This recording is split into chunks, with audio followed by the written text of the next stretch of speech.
আপনি ভালো আছেন? এই দিক দিয়ে যাইতেছিলাম, ভাবলাম পরানটা একটু ঠান্ডা করে যাই, আপনার নরমাতে একটু যদি পানি খাইতাম।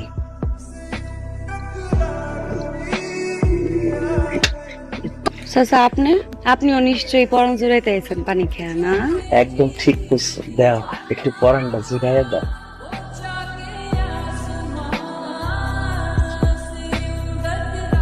এদিক দিয়ে যাইতেছিলাম, ভাবলাম তোর খোঁজটা লয়ে যাই। ঠড় এক চোখে পড়ছে, তোর দুই চোখটা ঠড়া পড়তে পারতো না? আরে রাগ করেন কে? ভাইজান তো আইছে আমার হাতের পানি খায়া তার পরানটা জুড়াইতে। শুধু কি ভাইজান, সাথে তো চাচা জানো আইছে। আপনি যখন থাকেন না তখন তারা প্রায়ই আসে। আমার হাতে পানি না খেলে নাকি তাকে পরানি জোড়ায় না। ওই যে দেখেন আরেকজন আইছে হাতে কাঁঠাল লইয়া আমার হাতে পানি খাইতে। এই গাছে নতুন কাঁঠাল পাকছে তো তাই ভাবিরে খাওয়াইতে আইছিলাম। কাঁঠাল দিয়ে পায় না কাঁচা থাকলে তারপরে মনে আমি পাহাই।